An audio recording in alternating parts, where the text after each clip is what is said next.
Hey there, welcome back to Creepy Encounters. Please like and subscribe to the channel if you enjoy the videos.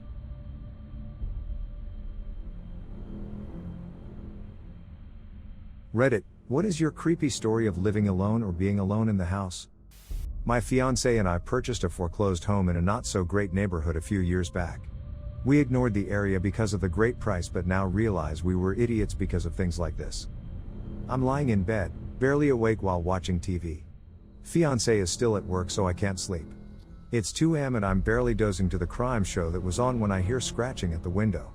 The window that was 1 foot away from me while lying in bed. I remember thinking damn squirrels when I heard the squirrels start cursing and mumbling. Then the sound of a screwdriver lifting the window frame starts up. I start screaming bloody murder that I have a gun and I'm calling the cops.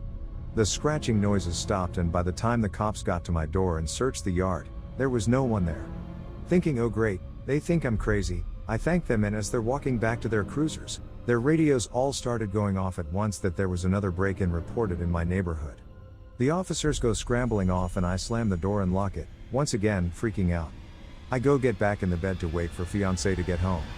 He calls on his way and wants me to stay on the phone with him until he gets here. I hear loud footsteps on the wooden shed ramp in our backyard and say, oh good, you're home and hang up, walking to the back door. He called me straight back and told me he still wasn't even in the neighborhood so once again, I'm calling 911 and losing my shit. He and the cops got there at the same time and searched the yard again. Apparently, they'd been getting calls all night about some meth head trying to break into the same few houses all night with a screwdriver. They'd been one step behind him the whole night and had cruisers everywhere. Oh, and the cursing at the window? One of the officers went to the bedroom window and saw the screen removed. Methwiz had disturbed a huge wasp nest when he took the screen off and my tiny little wasp defender saved the day. Yes, we are currently house hunting. This is sadly not a one-off. Over this past summer, I was living alone in my apartment in a relatively safe college town. I was always paranoid and locked the door anytime I got home from somewhere, especially since I'm a female living somewhere alone.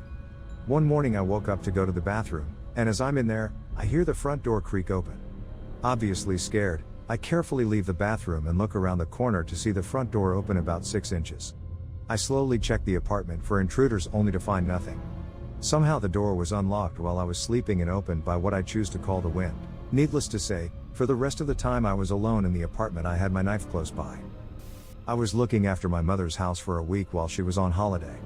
She had 2 cats that come in and out the house via a cat flap, very nice animals. Always cuddly and playful even when they were old. So I get woken up in the middle of the night by loud meows from downstairs. I thought maybe the cat flap was stuck and they wanted to get out. I go downstairs to check and open the hallway door and there are at least 15 black cats sitting in the hallway staring back at me. Then I see my mother's cats sat amongst them just chilling and meowing happily. I left them all to it and they were gone in the morning. Last year I was renting a house in a small, economically depressed old mining town in Appalachia. I lived alone. On one of the first warm nights of spring, I awoke at around 4 a.m. to the sound of my doorknob turning. I figured someone must have the wrong address. But it kept turning, persistently.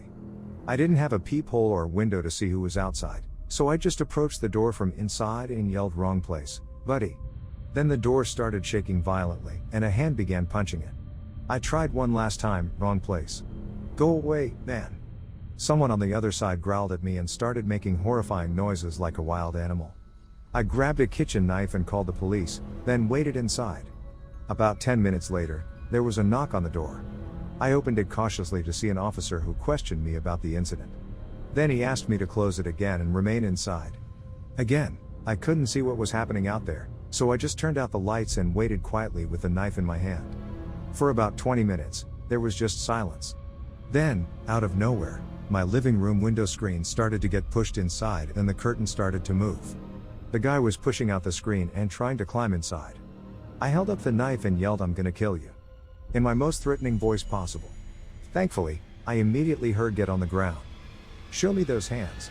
Heard another horrible wail from outside as the guy was presumably tackled and taken to a police car. A few minutes later, another knock at the door. The officer was back to tell me that the suspect had been captured. This guy was a uniformed cop, but he was visibly trembling and super pale. I still hadn't seen what the intruder looked like. The next day, I ran into the officer while he was off duty, small town, and he told me that the suspect had told them his name was Jason Voorhees. Probably a meth addict or some other type of drug user. Those habits don't go well with delusions involving slasher film characters.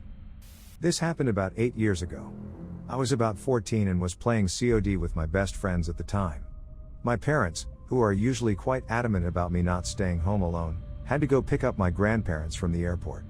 My brother, who usually is home with me, had a party to go to. So here I was home alone, with my PlayStation and pizza I ordered. Score. My friend and I were still playing at 2 a.m. when I hear the doorbell go off. I think, oh, must be my parents, they must have forgotten the garage remote. I walk to open the door, but a gut feeling stops me. That's when this dude goes berserk. He begins to pound on the door and screams to let him in. I, in my panic, have frozen in place, but I managed to get the house phone to call 000, our equivalent to 911. I also call my parents, because I'm 14 and I'm freaking out. The friend I was playing COD with can hear this entire thing through my headset, and I haven't responded to him yet. So I'm juggling my phone call to the emergency services as well as my parents. I hang up with my parents, and that's when the banging stops. I think, thank God maybe he's moved on.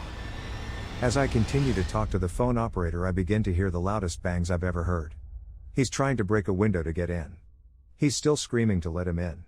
By now, I've called police and I was ready to accept my fate, when I hear a commotion and my older brother opening the door. Turns out the dude grabbed a statue and was banging on the window with that. It still blows my mind that the window did not break. My brother and his friends threw him down our stairs. Coincidentally, that's when the police also showed up.